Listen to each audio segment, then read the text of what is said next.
दोस्तों, ज्ञान क्लासेस में आपका स्वागत है। देखिए, हमने 5 क्लास आपको दी है जिसमें हमने पढ़ा है अफ्रीका महाद्वीप। देखो, अफ्रीका महाद्वीप लगभग हमारा कंप्लीट हो चुका है। एक आध और क्लास आएगी, वो मैं आपको अपलोड करा दूँगा, ठीक है। इसमें आज हमारा नया टॉपिक है भारत का भूगोल, यानी कि इंडियन ज्योग्राफी। आइए देखते हैं भारत के भूगोल को हमको कैसे पढ़ना है और किस तरीके से पढ़ना है। देखिए, हर चीज़ को प्रैक्टिकली यानी कि डायग्राम से करना है, डायग्राम के हिसाब से ही पढ़ना है, क्योंकि आपका भूगोल जो है यानी कि ज्योग्राफी, आपकी ज्योग्राफी टोटल आपके डायग्राम के हिसाब से हो जाएगी। अगर आप मानचित्र के हिसाब से करोगे तो जल्दी से सीख पाओगे। देखिए, भूगोल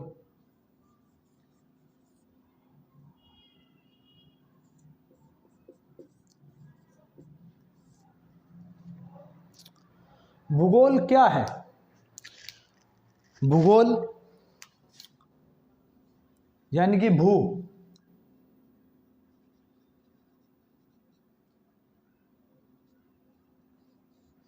आप पृथ्वी कह सकते हैं, गोल, पृथ्वी का गोल होना, यही कहलाता है, आपका मीनिंग है भूगोल का। वहीं अगर मैं ज्योग्राफी की बात करूं,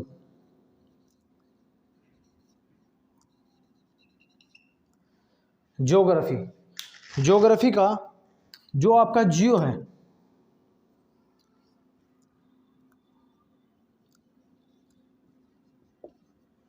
इसका मीनिंग भूमि से होता है। वहीं ग्राफी का मीनिंग होता है अध्ययन करना, यानी कि भूमि का अध्ययन करना। आइए देखते हैं भूगोल। देखिए, आपका ये जो भूगोल है,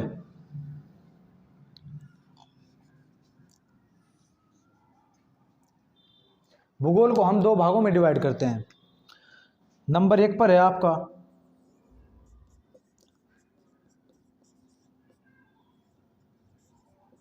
भौतिक भूगोल, नंबर 2 पर है आधुनिक भूगोल।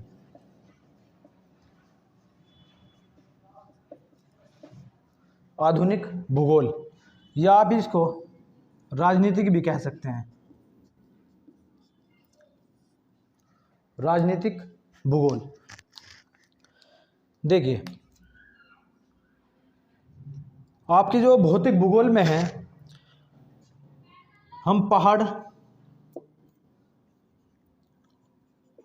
पर्वत, नदियां, समुद्र, या मैं सीधी भाषा में आपसे कहूं, आपका वायुमंडल, जलमंडल,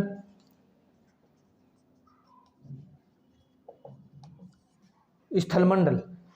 क्या बताया मैंने आपको? भौतिक भूगोल में हम अध्ययन करते हैं पहाड़, पर्वत, नदियां, समुद्र, वायुमंडल, जलमंडल या स्थलमंडल। आइए आधुनिक भूगोल में देखते हैं। आपका परिवहन, व्यापार, कृषि आदि, इनका अध्ययन होगा हमारा आधुनिक भूगोल में। अब आप देखिए, भूगोल के पिता किसको कहा जाता है? हिकेटियस।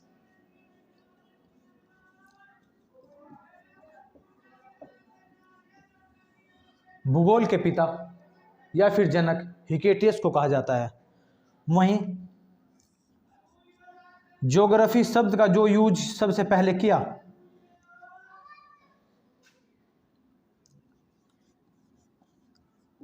इरेटोस्थनीज। किसने किया? इरेटोस्थनीज ने ज्योग्राफी शब्द का सबसे पहले यूज किया। वर्ड का यूज। वहीं आप देखिए भौतिक भूगोल के जनक, भौतिक भूगोल के जनक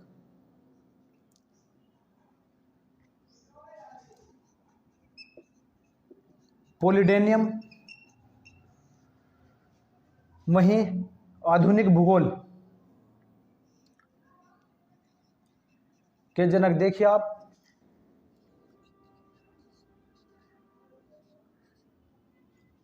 अलेक्जेंडर वॉन हम्बोल्ट।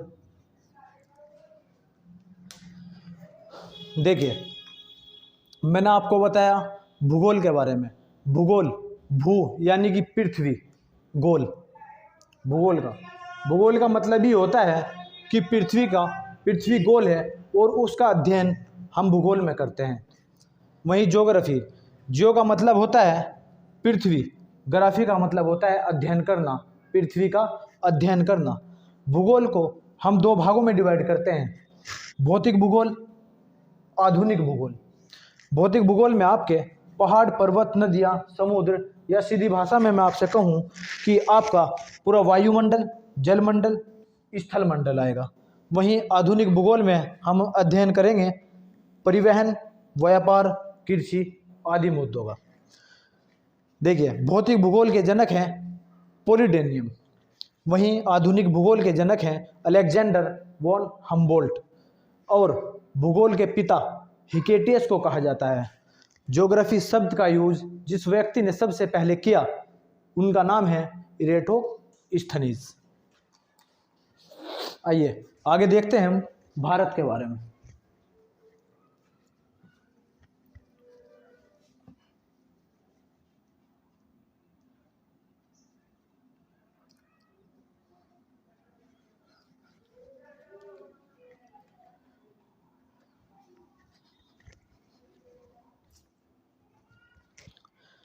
देखिए हम भारत की स्टार्टिंग सबसे पहले भारत के नामकरण से करेंगे। भारत का नामकरण कैसे पड़ा? फर्स्ट पॉइंट देखिए आप, नामकरण। देखिए नंबर 1 पर आपको एक शब्द मिलेगा आर्य। देखिए प्राचीन समय की बात है जिस वक्त भारत यानी कि उत्तरी भारत में आर्यों का आगमन हुआ, वो स्थान था आपका सिंधु नदी। सिंधु नदी आपके जम्मू कश्मीर, पंजाब, आपके पाकिस्तान को होते हुए अरब सागर में गिरती है। वहीं सिंधु नदी में के आसपास का जो क्षेत्र था वही निवास स्थान था आर्यों का। देखिए आर्यों ने अपने नाम पर सबसे पहले भारत का नाम रखा आर्यवर्त।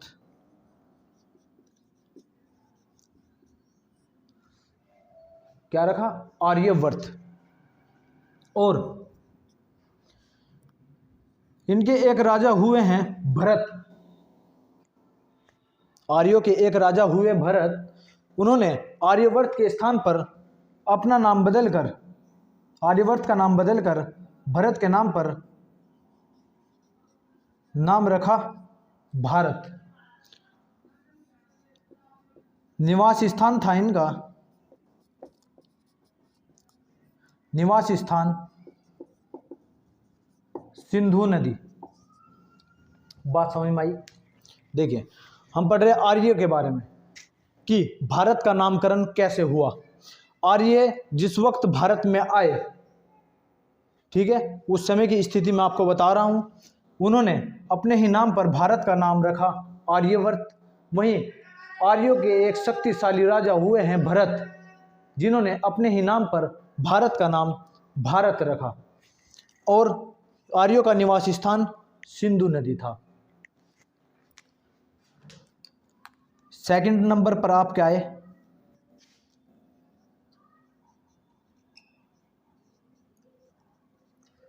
ईरानी। देखो ईरानियों ने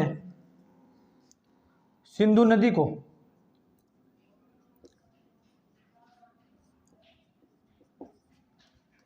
हिंदू नदी कहकर पुकारा। सिंधु नदी को हिंदू नदी। वहीं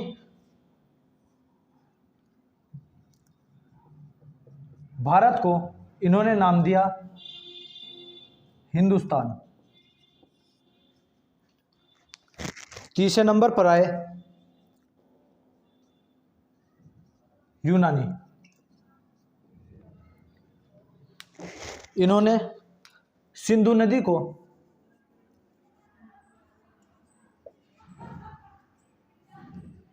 इंडस नदी कहा और भारत का नाम इंडिया रख दिया। बात समझ में आई कैसे हमारे भारत का नामकरण हुआ? सबसे पहले आर्य आए जिनका निवास स्थान था सिंधु नदी, और इन्होंने अपने ही नाम पर भारत का नाम रख दिया आर्यवर्त। आर्यों के एक शक्तिशाली राजा हुए हैं भरत, जिन्होंने आर्यवर्त के स्थान पर अपने ही नाम पर इसका नाम रख दिया भारत, और इनका निवास स्थान था सिंधु नदी। उनके बाद आते हैं ईरानी। ईरानियों ने सिंधु नदी को कहा हिंदू नदी और भारत को नाम दिया हिंदुस्तान।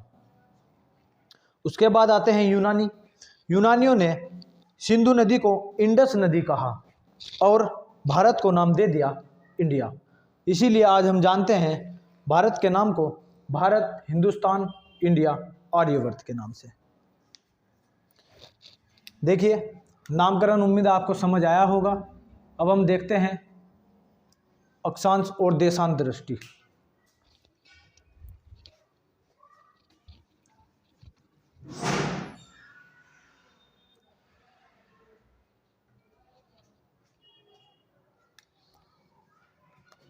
लेकिन नामकरण के बाद आगे देखते हैं भारत के बारे में। फर्स्ट पॉइंट देखते हैं। देखिए भारत के उत्तर में आपका पूरा एशिया पाया जाता है, जिसमें आपका रूस, चीन, अरब देश, पाकिस्तान, अफगानिस्तान, नेपाल, भूटान सब कुछ आपके उत्तर में स्थित है। वहीं आपके पश्चिमी साइड में है अरब सागर, नीचे है हिंद महासागर, पूर्व में है बंगाल की खाड़ी, और जैसे ही आप थोड़ा सा भारत क्रॉस करके चीन को क्रॉस करोगे तो आपको आ जाएगा प्रशांत महासागर। आइए देखते हैं। ये जो आपका भारत की स्थिति नज़र आ रही है, इसके उत्तर में टोटल हिस्सा चीन का है, अधिकतम हिस्सा चीन का है। वहीं इसीलिए भारत के पूर्वी हिस्से को इंडोचीन प्रायद्वीप कहा जाता है। इंडोचीन प्रायद्वीप कहा जाता है। और जैसे मैंने आपको बताया पश्चिमी साइड में अरब प्रायद्वीप है।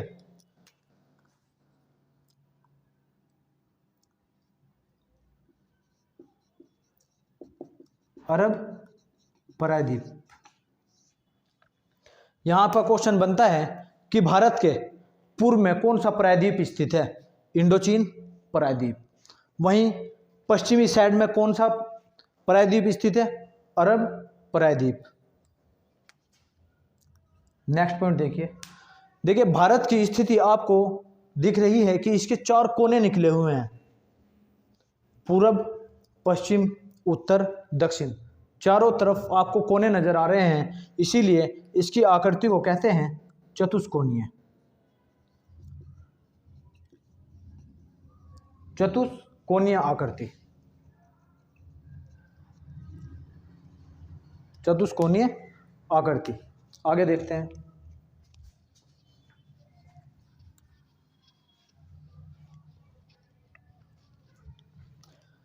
देखते हैं अक्षांशीय और देशांतरीय दृष्टि से भारत की स्थिति कैसी है।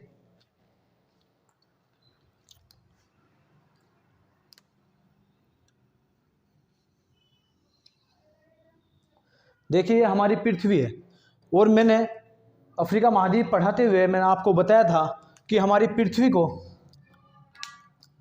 0 डिग्री रेखा यानी कि भूमध्य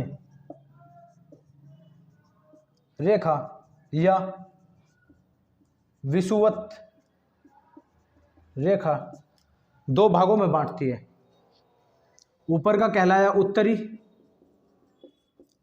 और नीचे का कहलाया दक्षिणी। उत्तरी अक्षांश, क्योंकि किस रेखा ने दो भागों में बांटा? अक्षांश ने। दक्षिणी अक्षांश। आपकी पृथ्वी को 0 डिग्री भूमध्य रेखा या विषुवत रेखा ने दो भागों में डिवाइड किया है। एक भाग कहलाया उत्तरी अक्षांश, दूसरा कहलाया दक्षिणी अक्षांश। अब यहां पर क्वेश्चन बनता है कि भारत की स्थिति किस गोलार्ध में स्थित है? वो कैसे? फर्स्ट क्वेश्चन आपका बनता है अक्षांशीय दृष्टि से। अक्षांशीय दृष्टि यानी कि ये जो अक्षांश की रेखा पड़ी है, आपकी पृथ्वी पर भारत की स्थिति अक्षांशीय दृष्टि से किस गोलार्ध में स्थित है? देखिए, आपकी स्थिति है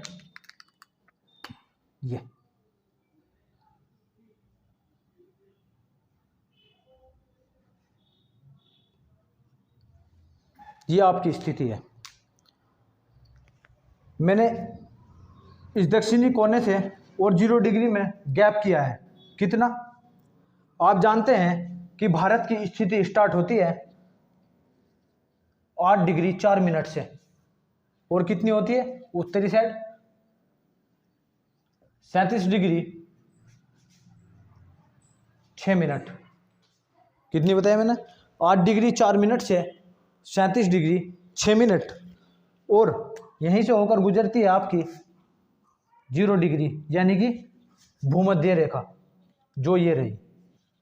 अगर आप इस 0 डिग्री से 8 डिग्री 4 मिनट तक आ जाओगे तो आपके भारत की स्थिति स्टार्ट हो जाएगी। बात हो रही है अक्षांशीय दृष्टि से किस गोलार्ध में स्थित है। मैप आपके सामने है। हमने पृथ्वी को दो भागों में डिवाइड किया। किसने किया? अक्षांश ने। अगर हम ऐसे खड़ी लाइन डाल देंगे तो हो जाएगा देशांतीय दृष्टि से, और अगर हमने अक्षांश डाल दी तो ये हो गया है आपका अक्षांशीय दृष्टि से। अक्षांशीय दृष्टि से किस गोलार्ध में स्थित है? एक अक्षांश डाल लिया आपने, एक उत्तरी अक्षांश बन गया तो एक दक्षिणी अक्षांश बन गया। तो भारत की स्थिति किस अक्षांश में नजर आ रही है आपको? उत्तरी अक्षांश में। तो आपकी भारत की स्थिति उत्तरी गोलार्ध में स्थित है, और वो भी किसकी? अक्षांशीय दृष्टि की। नेक्स्ट देखते हैं।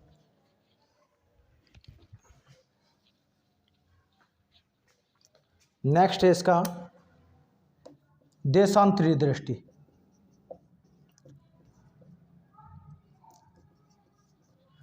देशांतरीय दृष्टि से कहाँ है भारत की स्थिति? देखो,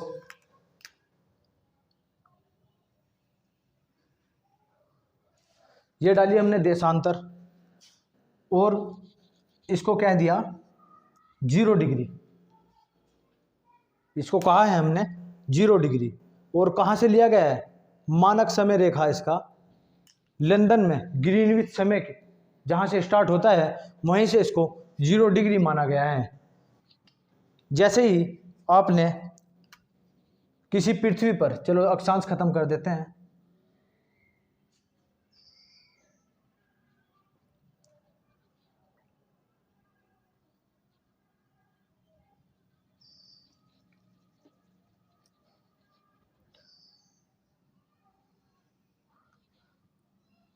ये देखो, जैसे ही आपने पृथ्वी पर एक देशांतर डाली, क्या डाल दी? देशांतर। तो पृथ्वी को दो भागों में डिवाइड कर दिया। एक कह गया पश्चिमी देशांतर, और दूसरा कह गया पूर्वी देशांतर। बात समझ में आई आपके? अगर हमने अक्षांशीय दृष्टि यानी कि अक्षांश के जरिए पृथ्वी को दो भागों में डिवाइड कर दिया तो उसने बना दिया उत्तरी गोलार्ध और दक्षिणी गोलार्ध। अगर हमने देशांतर से पृथ्वी को दो भागों में डिवाइड कर दिया तो उसने बना दिया आपका पश्चिमी देशांतर और पूर्वी देशांतर। देखिए यहां पूछता है हमारे भारत की पृथ्वी पर देशांतरीय दृष्टि से किस गोलार्ध में स्थित है। देशांतरीय दृष्टि से मैप आपके सामने है, आंसर दीजिए। देखिए आप बता सकते हैं पूर्वी देशांतर में स्थित है। यह आपका पूर्वी है, भारत की स्थिति नजर आ रही है आपको, और ये पश्चिमी देशांतर है। बात समझ में आई आपके, अक्षांश और देशांतरीय दृष्टि। आगे देखते हैं।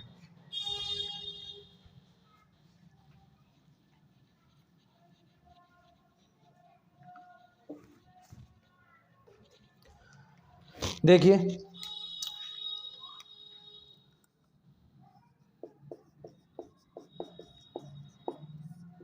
क्षेत्रफल देखिए आप, भारत का क्षेत्रफल, भारत का कुल क्षेत्रफल 32,87,263 वर्ग किलोमीटर है। कितना है? 32,87,263 वर्ग किलोमीटर, जो पूरे विश्व का 2.43% है। क्या समझे आप? क्षेत्रफल की बात कर रहे हैं, भारत का कुल क्षेत्रफल 32,87,263 वर्ग किलोमीटर है, जो पूरे विश्व का परसेंटेज में बता रहे हैं 2.43% है, मात्र 2.43% है। वहीं भारत का क्षेत्रफल की दृष्टि से कौन सा स्थान है? 7वां। पूरे विश्व में भारत का क्षेत्रफल की दृष्टि से 7वां स्थान है। और इसमें कौन कौन से देश आते हैं ये देखिए आप, एक छोटी सी ट्रिक है। रुक चीन, अब आ भारत।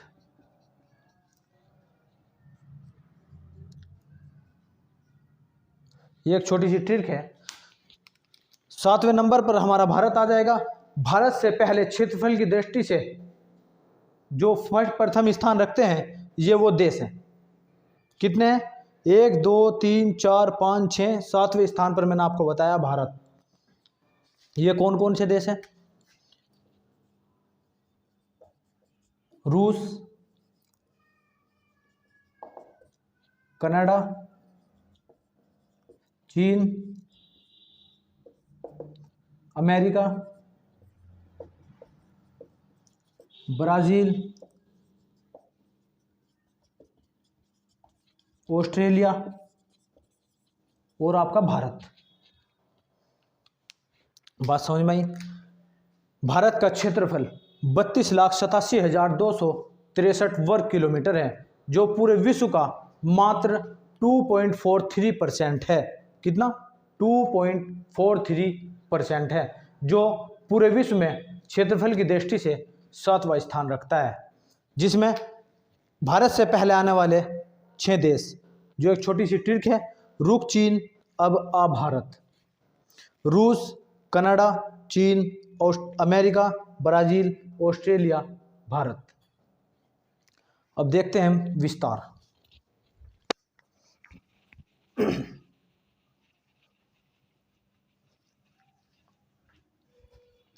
देखिए नामकरण हो गया है, अक्षांश और देशांतर दृष्टि समझ आ गई है आपके, क्षेत्रफल हो गया है। अब हम देखते हैं विस्तार। देखिए भारत का जो विस्तार है, और वो भी कौन सा?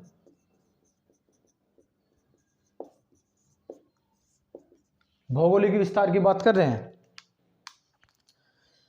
अगर मैं बात करूं दक्षिणी साइड की, तो स्थिति स्टार्ट होती है 8 डिग्री 4 मिनट से, उत्तर में 37 डिग्री 6 मिनट तक। वहीं 68 डिग्री 7 मिनट से 95 degree 25 minute, 97 degree 25 minute. 8 degree 4 minute से 37 डिग्री 6 मिनट, वहीं पश्चिम से पूर्व 8 डिग्री 7 मिनट पूर्व से 97 डिग्री 25 मिनट पूर्व। देखिए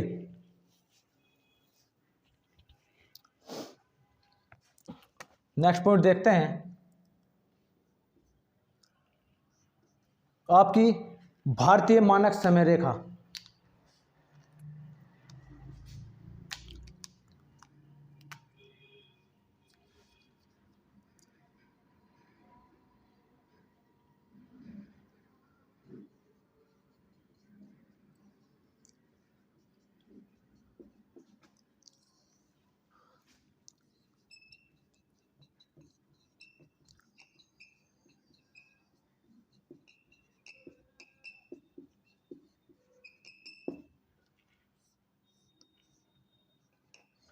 देखिए अपने आप में इम्पोर्टेंट पॉइंट है।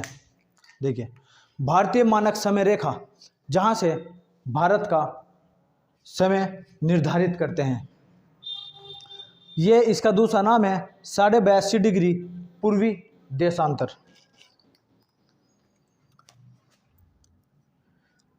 82.5 डिग्री पूर्वी देशांतर, यह आपका भारत है। देखो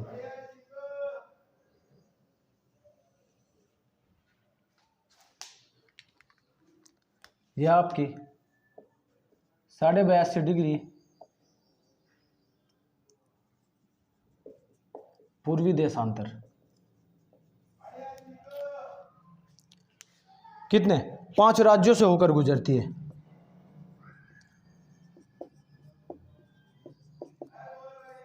पांच राज्यों से होकर गुजरती है। भारतीय मानक समय रेखा की बात कर रहे हैं, और वो भी क्या, पूर्वी देशांतर।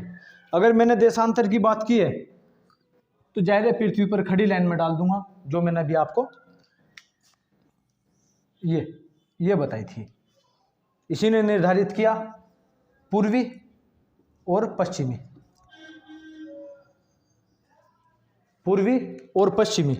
और वहीं आपके भारत की स्थिति भी मैंने आपको बताई थी, भारत की स्थिति। इसीलिए इस 82.5 डिग्री जो ये डली है, इसीलिए इसके साथ नाम जुड़ गया है पूर्वी, पूर्वी और क्या है ये, देशांतर। इसीलिए कहा जाता है जो ये रेखा मानक समय रेखा है 82.5 डिग्री पूर्वी देशांतर। उम्मीद है आपके समझ आया होगा कि मैं पूर्वी देशांतर सब इसके साथ क्यों जोड़ रहा हूं। कितने राज्यों से होकर गुजरती है, 5 राज्यों से होकर गुजरती है। एक छोटी सी ट्रिक है,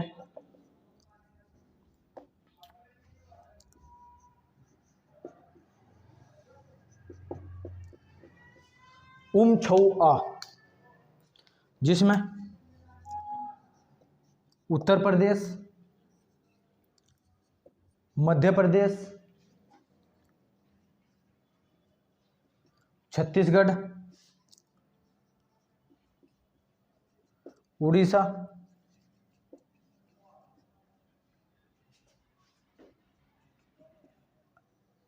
आंध्र प्रदेश। भारतीय मानक समय रेखा आपके 5 राज्यों से होकर गुजरती है, यूपी, मध्य प्रदेश, छत्तीसगढ़, उड़ीसा, आंध्र प्रदेश। और इलाहाबाद के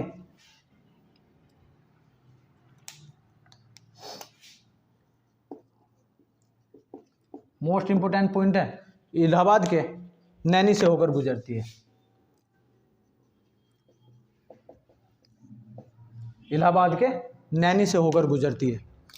देखिए आपकी भारतीय मानक समय रेखा,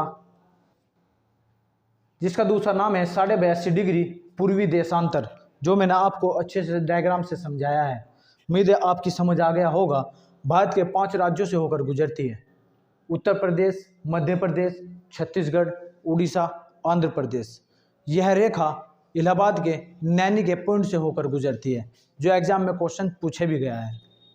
वहीं पूरे विश्व के लिए माना गए समय से, यानी कि अंतर्राष्ट्रीय मानक समय रेखा से, यानी कि जहाँ से ये समय माना गया है, भारत का समय पूरा 5.5 घंटे आगे है, 5.5 घंटे आगे है। मोस्ट इंपोर्टेंट पॉइंट, 5.5 घंटे आगे है। ये आपकी 82.5 डिग्री पूर्वी देशांतर रेखा थी। देखते हैं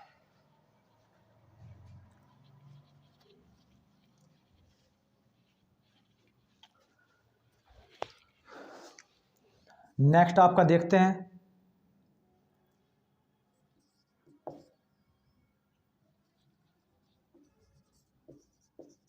मुख्य बिंदु, भारत के मुख्य बिंदु।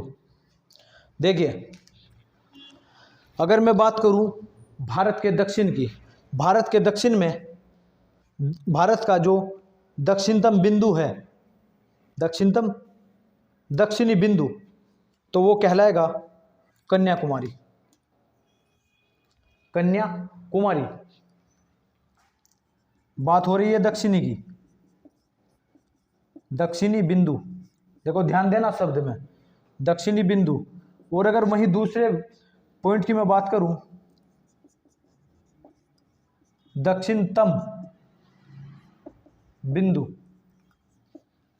2 पॉइंट बताए मैंने आपको, एक बताया है दक्षिणी बिंदु जो भारत का कहलाएगा कन्याकुमारी, यानी कि तमिलनाडु राज्य। दूसरा है दक्षिणतम बिंदु जो आपका कहलाएगा इंदिरा पॉइंट। क्या? इंदिरा पॉइंट। ये आपका निकोबार द्वीप पर स्थित है।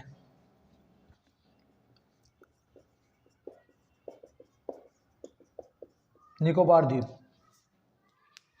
ठीक है। अब आप देखिए इंद्रकोल, जो जम्मू कश्मीर में स्थित है। इंद्रकोल ये कहलाएगा आपका भारत का उत्तरी बिंदु, इंद्रकोल। और दक्षिणतम बिंदु इंदिरा पॉइंट, या फिर दक्षिणी बिंदु कन्याकुमारी तमिलनाडु।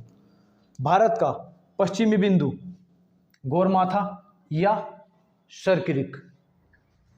आपका पूर्वी बिंदु वालांगू या किबिथु, जो अरुणाचल प्रदेश में स्थित है, और ये गुजरात में स्थित है। देखिए, आज की एक थोड़ा सा हमने भारत के बारे में जाना, जो अपने आप में भौगोलिक स्थिति बनाता है। नामकरण, अक्षांशीय देशांतर दृष्टि, क्षेत्रफल, 82.5 डिग्री पूर्वी देशांतर, या फिर भारत के मुख्य बिंदु। उम्मीद है आपकी समझ में आया होगा। वहीं मेरी आपसे रिक्वेस्ट है सब लोगों से कि मेरे चैनल को सब्सक्राइब करें, लाइक करें और ज़्यादा से ज़्यादा शेयर करें। धन्यवाद।